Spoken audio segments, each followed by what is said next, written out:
Bonjour à tous et bienvenue à cette 6e édition de notre webinaire sur la situation actuelle sur le marché tchèque, tendance économique et secteur porteur, le tout en 30 minutes. Donc, cette édition est un peu spéciale. Donc, dans un premier temps, nous allons revenir sur la situation sanitaire et les mesures liées à la vie quotidienne en Tchéquie. Enfin, un petit zoom sur les mesures économiques et les aides destinées aux entreprises. Enfin, notre collègue Joseph va revenir sur les grandes actus économiques du coup dans les médias tchèques. Et enfin, nous aurons le témoignage exclusif de Monsieur Kopacek, qui est Public Affairs Manager chez Danone. Donc, comme d'habitude, si vous avez des questions, des demandes particulières, le chat est à votre disposition. N'hésitez pas, tout est ouvert et je vous retrouve à la fin pour qu'on puisse du coup dérouler toutes ces questions et les poser. Donc, je laisse la voix à ma collègue Lenka.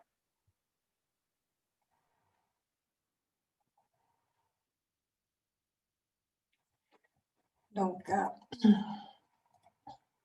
rebonjour à tout le monde. Soyez les bienvenus sur notre webinaire. Je m'appelle Lenka et je travaille à la Chambre de commerce au service commercial. Je voudrais vous présenter quelques remarques, quelques mots à propos de la situation actuelle sanitaire en République tchèque. C'est pour que vous ayez un peu une vue d'ensemble de tout ce qui se passe ici dans le pays. Donc, sur le premier slide, vous pouvez voir le graphique. Je l'ai fait exprès, je l'ai mis ici parce que je voulais que vous puissiez voir justement comment ça s'est évolué à partir du mois de janvier. On voit que la première vague, elle était plutôt modérée, tandis que la deuxième vague, elle a commencé à peu près en début du mois d'octobre. Le pic, espérons-le, il est déjà passé et maintenant, il y a une légère tendance des cas par jour. Et ça veut dire que le déconfinement commence petit à petit. Donc, on peut voir que le nombre de cas total, c'est à peu près 500 000 personnes. Toujours, n'oublions pas que la République tchèque comprend à peu près 10 millions et demi d'habitants, donc 500 millions de cas par jour. Au niveau de décès, et ça, c'est le fait accompli, ça c'est le fait irréfutable, c'est que au niveau de nombre de décès, ces derniers jours, on appartenait parmi les pays avec le taux le plus élevé en Europe. Le taux d'occupation dans les hôpitaux est aussi en légère baisse, donc ça c'est une bonne nouvelle. Et là, vous pouvez comparer sur la deuxième partie un peu avec la situation dans le monde entier.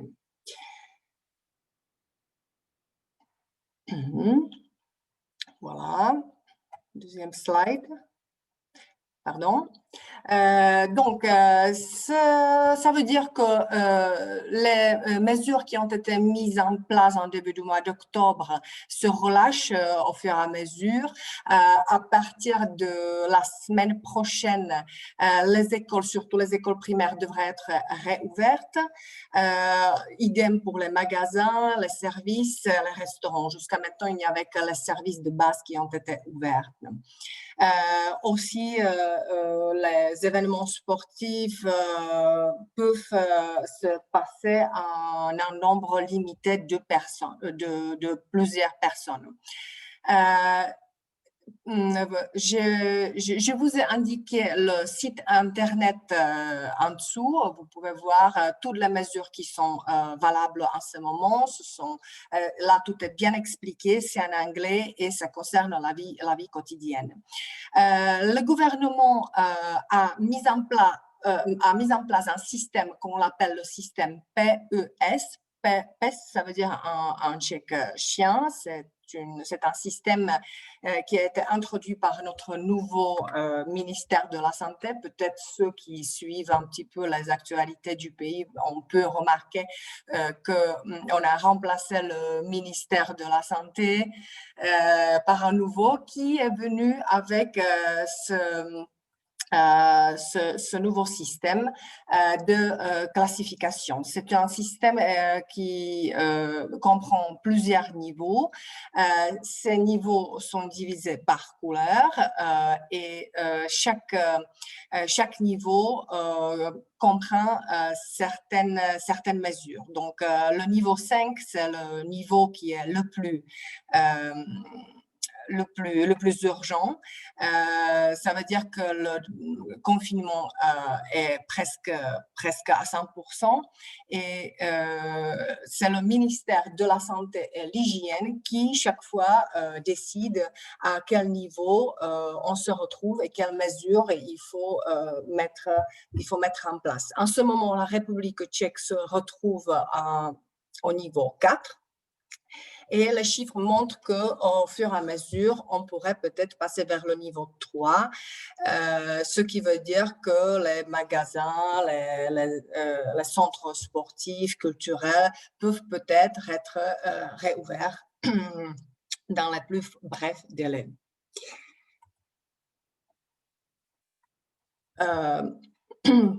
En comparaison avec d'autres pays en Europe, on a noté que l'Europe s'est rougie presque partout et il est toujours valable le fait qu'au moment où vous vous déplacez d'un pays à l'autre, il faut soit avoir un test négatif ou bien subir une quarantaine de 15 jours.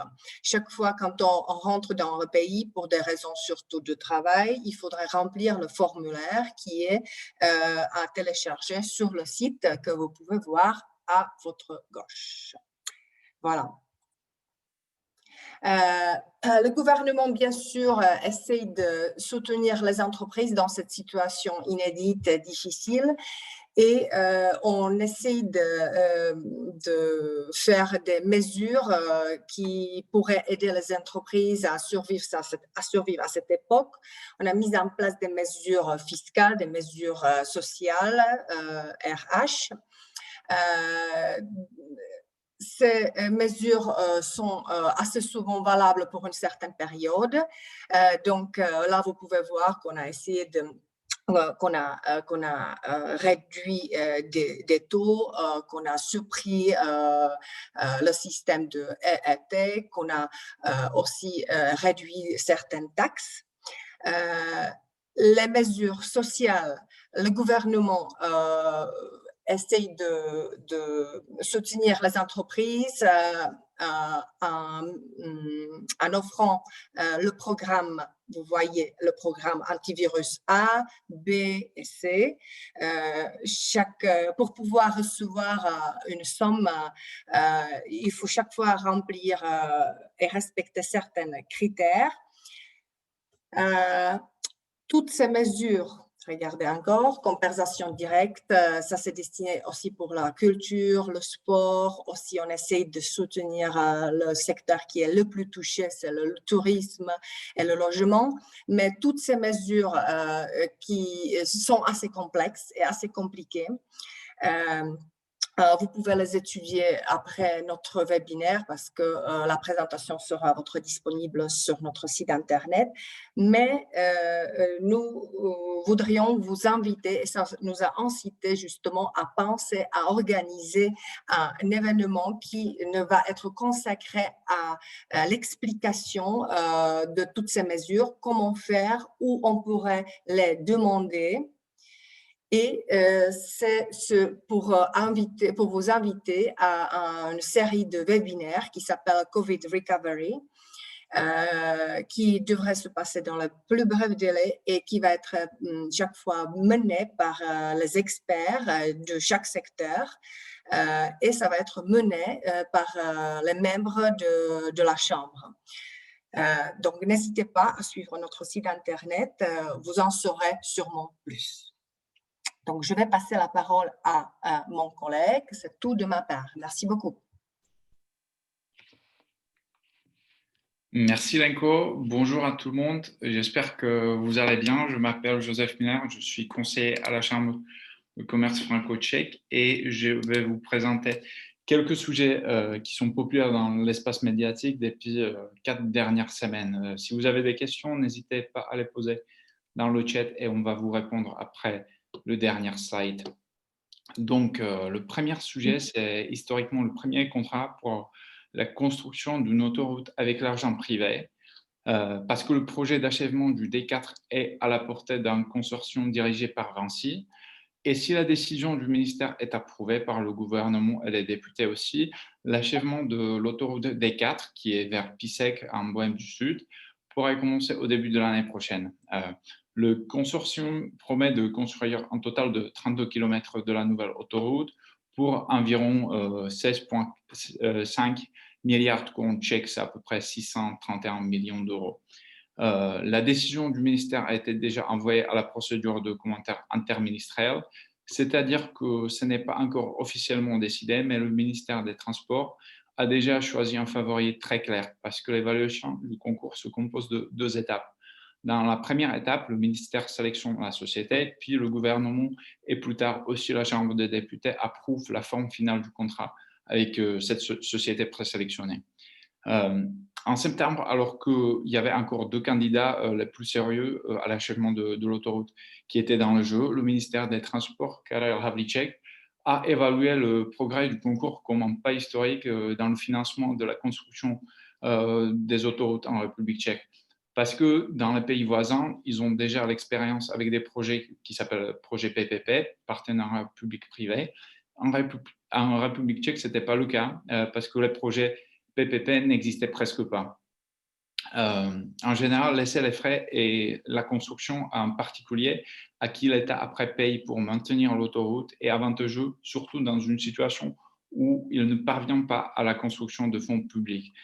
Mais en République tchèque, en revanche, le problème est plutôt contraire. On craignait qu'il y a suffisamment de projets disponibles pour épuiser des subventions de l'Union européenne qui sont proposées. Les députés ont discuté le prix de l'achèvement de l'autoroute au début de l'année dernière, lorsque le ministère des Transports a publié une estimation selon laquelle le prix du projet envisagé coûterait 25 milliards de comptes tchèques, à peu près 1 milliard d'euros. Selon les médias, la société nationale qui gère les autoroutes tchèques, Ředitelství silnic a dálnic, a déclaré qu'il pourrait construire les 32 km restants pour 7,5 milliards de comptes tchèques, à peu près 300 millions d'euros. Mais il faut garder en tête que les 2 montants ne sont pas comparables parce que le montant du PPP comprend aussi les coûts de 25 années de maintien de la nouvelle autoroute et des 16 km déjà opérationnels. Deuxième sujet qui était très populaire dans l'espace médiatique, c'était la vente aux enchères des fréquences pour la site 5G. Les fréquences pour la site 5G ont été achetées aux enchères par 5 sociétés, mais le 4e grand opérateur qui était attendu n'est pas sorti de la vente. La fréquence la plus importante, c'est-à-dire la fréquence de 700 MHz, sera partagée par les opérateurs mobiles actuels, c'est-à-dire T-Mobile, Vodafone et O2. Et les sociétés de Centronet et Nordic Telecom vont partager les unités dans la bande de 3,4 jusqu'à 3,6 GHz. Et même si la société Nordic Telecom a déclaré qu'après l'attribution des fréquences, elle prévoit d'offrir aussi des services mobiles, il est peu probable que cette société puisse rivaliser avec les 3 grands opérateurs actuels. Les fréquences ont été vendues aux enchères pour un total de 214 millions d'euros et le prix de départ était 207 millions d'euros. Tous les opérateurs mobiles ont contesté déjà les conditions de l'enchère auprès de la Commission européenne. Il était particulièrement gêné par des conditions de roaming national et la faible largeur dans la bande entre 3,4 et 3,6 GHz. La vente était aussi très importante par rapport au prix des tarifs des opérateurs mobiles qui sont en général assez élevés en République tchèque. Et selon une étude pour la Commission européenne, on peut voir qu'il y a toujours des grandes différences entre différents pays de l'Union européenne. Selon l'étude, la République tchèque est classée parmi 4 pays avec les tarifs des données mobiles les plus chers de l'Union européenne, avec le Chypre, la Slovaquie et la Grèce. Et de l'autre côté se trouvent l'Italie, la Pologne, l'Autriche, la France, l'Angleterre ou la Finlande, où les données mobiles sont les moins chères en Union européenne. En plus, on ne peut pas s'attendre à une intervention de l'Union européenne, comme c'était le cas pour les services de roaming, parce que la tarification au niveau national est uniquement la responsabilité des fournisseurs eux-mêmes. Les politiciens ont remarqué ce problème. Il y a quelques années, ils ont essayé de fournir des données mobiles moins chères. Et en général, il y a plusieurs moyens comment le faire. La République tchèque s'est lancée dans un seul sens, c'est-à-dire l'arrivée d'un 4e opérateur mobile dans l'espoir de proposer des tarifs moins chers. Ce qui aurait pu fonctionner qu'avec une forte incitation à l'investissement, par exemple des libérations fiscales, des subventions pour des emplois hautement qualifiés et si possible aussi la protection des opérateurs actuels. Parce que le nouveau réseau mobile est quelque chose très très cher et il faut garder en tête que T-Mobile, O2 et Vodafone font déjà payer le réseau. Mais ce n'était pas le cas de la vente actuelle, même si, regardant des réactions de le gouvernement, on voit qu'ils sont plutôt satisfaits parce que la tâche formelle était accomplie. Mais il y a aussi des différentes possibilités comme baisser les prix des tarifs. Il n'est pas nécessaire que ce soit juste un 4e opérateur mobile. Des conditions de vente en gros raisonnables pour les opérateurs virtuels peuvent jouer aussi un rôle parce que, par exemple, en Autriche, il n'y a aussi que 3 opérateurs de réseau, comme en Tchéquie, mais beaucoup plus d'opérateurs virtuels avec des données beaucoup moins chères. Et même si on regarde les salaires autrichiens qui sont plus élevés que les salaires tchèques, ou même des montagnes autrichiennes qui sont beaucoup plus élevées que les montagnes tchèques, qui rendent la construction de réseaux mobiles plus chers par rapport au marché tchèque, ils arrivent toujours d'avoir les tarifs moins chers. Et la dernière tendance dans l'espace médiatique, c'était la hausse des prix de logement à Prague, parce qu'au printemps, certains analystes ont estimé que la situation autour du Covid-19 pourrait réduire les prix de l'immobilier à Prague à court terme. Mais ce n'était pas le cas, et même pendant la deuxième vague de la pandémie du Covid, l'évolution des prix sur le marché de Prague avec des appartements neufs n'a pas changé de manière significative. Les prix du logement dans la métropole continuent toujours d'augmenter, bien que le rythme soit plus lent que les années précédentes. Et selon l'analyse de société de développement Central Group, Trigema et Skanska Reality, non seulement les prix, mais aussi les ventes ont augmenté au 3e trimestre. Parce que par rapport au trimestre précédent, les ventes ont augmenté de près d'un quart. Et la demande est maintenant accélérée surtout par des prêts hypothécaires très bon marché, pour lesquels il existe un intérêt record. Le prix moyen aujourd'hui d'un appartement vendu était 111 000 couronnes tchèques, c'est à peu près 4 200 € par mètre carré. C'est une augmentation de 1,7% par rapport au 2e trimestre de l'année. L'année dernière, à la même période, le prix d'un nouvel appartement était 4 000 € à peu près, et l'année précédente, c'était 3 670 € par mètre carré. Au contraire, ce qui était affecté par le Covid, c'est la charge de travail des entreprises de construction qui n'arrivent pas à respecter le timing de construction aujourd'hui en raison d'un manque de travailleurs étrangers. Cette année, les entreprises de construction ont réalisé le moins d'appartements neufs dans la capitale au cours de 7 dernières années. Entre le début de l'année et le mois d'août, l'Office tchèque des statistiques a enregistré 3 000 bâtiments en construction neufs, ce qui est à peu près de moins 60 qu'à la même période l'année dernière. Le résultat sera que les prix vont encore monter en futur. Mais de l'autre côté, la tendance inverse peut être observée pour les appartements à louer où les prix baissent. Selon BuzzReality, le loyer moyen dans la capitale pour la 3e trimestre cette année, c'était à peu près 10,40 € par mètre carré, ce qui représente une diminution de 6,5% d'une année sur l'autre. Et selon les analystes, les loyers pourraient encore baisser. Ce sont principalement des appartements qui ont été déplacés vers des locations à long terme depuis la plateforme Airbnb ou en convertissant des hôtels et des appartements. Merci beaucoup. Et maintenant, je vais passer la parole à M. Petr Kopáček, Public Affairs Manager de Danone, qui va vous présenter son témoignage. So I'm very pleased to welcome Mr. Petr Kopáček, Public Affairs Manager at Danone, who will present his experience and his thoughts with the Czech market during COVID times. So welcome, and the stage is yours.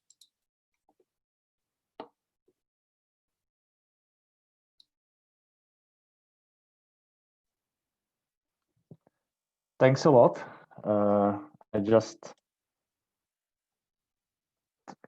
screen my video. Sorry for that. I'm not speaking French. Maybe next time. And now I will talk about Danone and how we survived, hopefully, the COVID crisis and how we manage this. So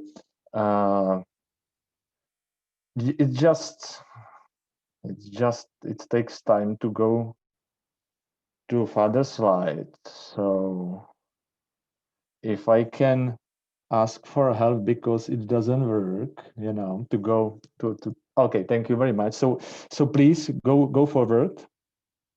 Thank you.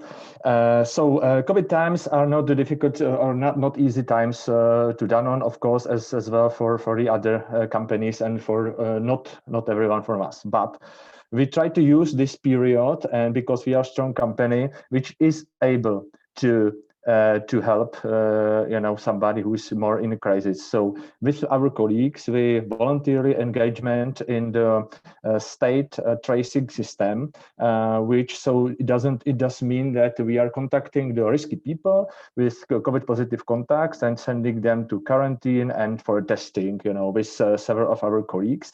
That's some kind of volunteer engagement. And of course, we quite deeply focused during this year of COVID for donations to charities, hospitals, senior houses, and including state institutions. We also focused on informing the people because COVID time, of course, means that you have to be more careful. You have to be more focused on online channels. So we organized many webinars because I'm not talking about only Danone, but also about Nutricia, which is also our company.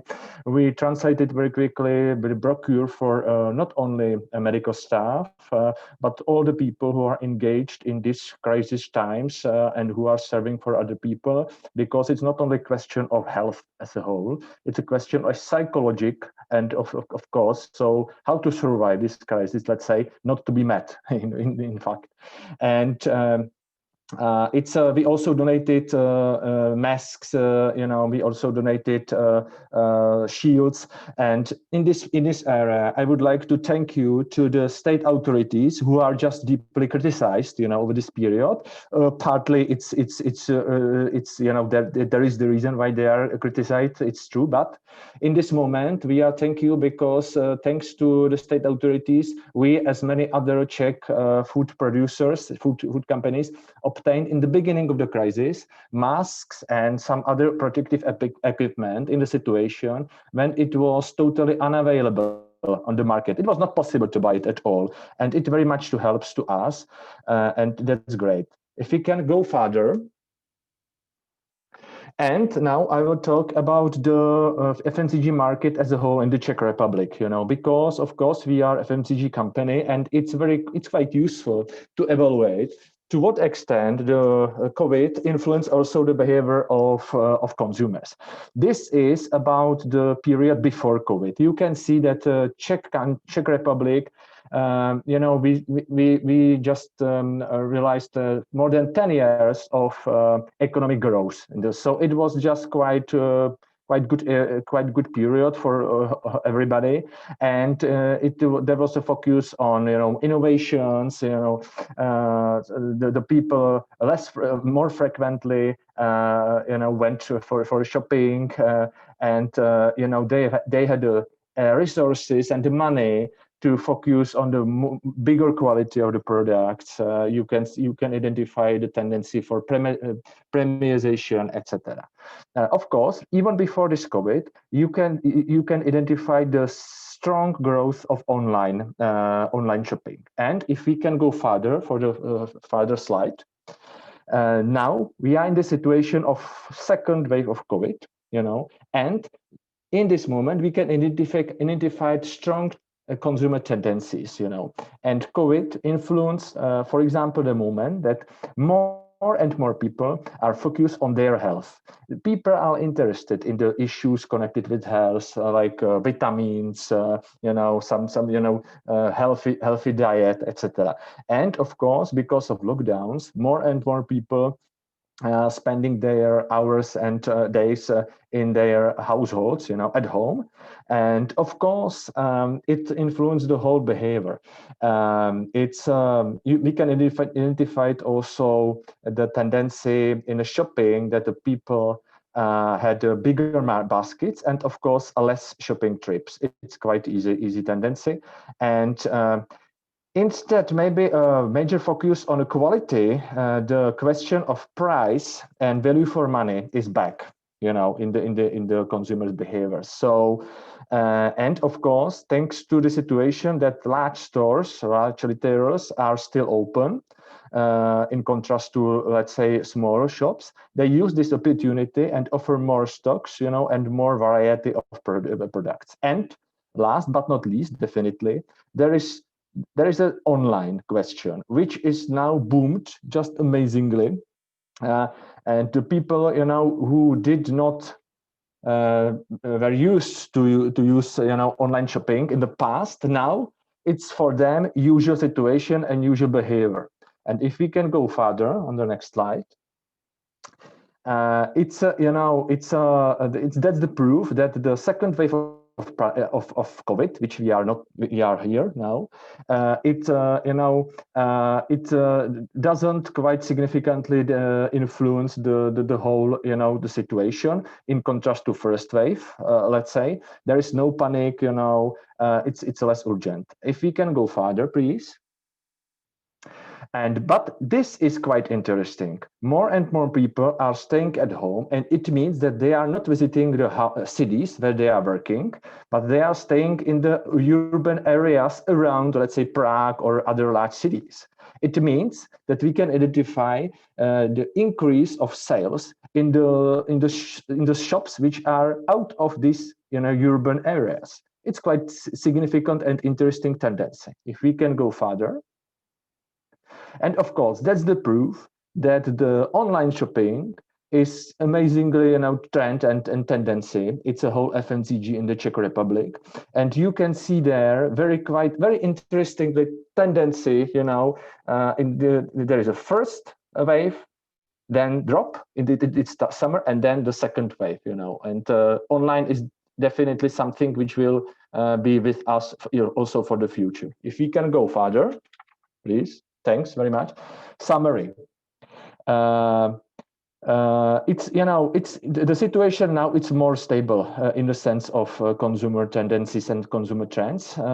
People are more used to this situation, and of course, COVID will have a different impact on categories, producers, and retailers. It's we have to differ these impacts, and home office. As a clear tendency, it's more usual practice. As I said, it's a symbol of deurbanization, and also it's changed a diet because people are more maybe cooking at home also. So it's a space for new products and services as well. And online acceleration, clear, we are back on the rates of first wave. And it also shows us importance of further sales channels like fuel station in this moment. So it's a very short and very maybe intensive introduction. Why, what about Danone and the COVID crisis? Of course, we all our people are in this moment, at home offices. For us, it's not easy period, of course, but it's also opportunity for us because we had a healthy products. 90% of our products are in healthy categories, and we feel this trend and tendency of consumers for consuming more healthy, products. So. For us, it's definitely COVID crisis is definitely opportunities, despite all difficulties. Like internal communication, it's more difficult to communicate internally because it's only online. People are a little bit exhausted of this COVID time. So it's in many aspects it's more difficult, but in effect it's also great opportunity. I believe that not only to Danone, but to many other companies. So thank you very much. Thank you, Mr. Kovacek, for this presentation. Avant de passer aux questions-réponses, j'aimerais vous informer de 3 choses. Premièrement, nous sommes en train de mener une enquête sur l'impact du Covid-19 sur les entreprises françaises en République tchèque. Donc, si vous souhaitez participer au sondage, je vous envoie directement le lien dans le chat. Vous aurez également, courant décembre, une restitution auquel vous serez invité en ligne. Et enfin, on vous donne rendez-vous pour le prochain Situation Actuelle en janvier prochain, donc le 14 janvier. Là également, je vous enverrai du coup le lien pour vous inscrire dans le mail avec les remerciements. Et enfin, dernière nouvelle, la Chambre de commerce franco-tchèque a été labellisée pour la relance, donc pour le chèque relance export, qui est un dispositif pour les PME et ETI qui prend en charge jusqu'à 50% d'une prestation d'accompagnement à l'export. Donc, si vous avez des besoins ou des demandes, n'hésitez pas, nous sommes à votre disposition. Et je vais également vous envoyer un petit lien pour en savoir plus, là également dans le chat. Et donc, pour revenir sur les questions-réponses, nous avons une première question. Bonjour à tous, la décision de réouverture des commerces restaurants le 30 novembre prochain est-elle prise par le gouvernement tchèque? Donc, Lenka, peut-être que tu peux répondre à cette question? Oui, justement, je l'ai déjà répondu dans le chat, ça devrait être décidé par le gouvernement dimanche et ça dépend des chiffres qui doivent s'évoluer de façon positive. On essaye de déconfiner vraiment de façon très prudente. C'est ce qui est prévu, espérons-le. Super. Deuxième question. Bonjour, est-il prévu un plan de relance qui verrait les institutions recherche publique dotées de budget d'investissement pour stimuler la R&D et l'innovation? Donc peut-être Martin, tu pourrais répondre à cette question? Bonjour à tous. Très honnêtement, c'est une question qu'on n'a pas traitée pour l'instant. Donc, on va le regarder avec mon équipe. Pour l'instant, je n'ai pas d'informations. Et on essaye de revenir vers vous avec la réponse. Vous pouvez, je ne sais pas qui a posé la question, mais on va le voir dans le chat. Donc, on va essayer de vous trouver les informations sur ce sujet. Et enfin, dernière question. Bonjour, que se passe-t-il avec la vaccination, s'il vous plaît? Quels sont les plans? Donc peut-être Joseph, pourrais-tu nous éclairer là-dessus? Les dernières informations sont telles que le ministère de la Santé, M. Blatny, a dit que la vaccine sera prête au mois de février. Et à partir de la semaine prochaine ou dans 2 semaines, ils vont commencer à tester les professeurs. Et à partir du 18 décembre, ils vont tester gratuitement n'importe qui souhaiterait. Super. Merci beaucoup, Joseph. Donc, nous n'avons pas d'autres questions. We have no question for you, Mr. Kovacek. Thank you for your participation. Ah, attendez, j'ai une dernière question. Ah, quel vaccin, me demande-t-on, Joseph? Ça, ce n'était pas encore précisé. Ah, donc, l'information que la vaccine sera prête pour le mois de février n'est pas à 100%, mais c'était mentionné par M. Blatny. Mais n'hésitez pas à suivre les actualités de la Chambre de commerce pour être tenu informé de toutes nos actus, ainsi que de vous inscrire à notre newsletter. Bien, écoutez, il est 14h34, nous avons tenu à peu près les 30 minutes. Merci à tous. Thank you, Mr. Kovacek. Et on vous souhaite d'excellentes fêtes de fin d'année et surtout un joyeux Noël.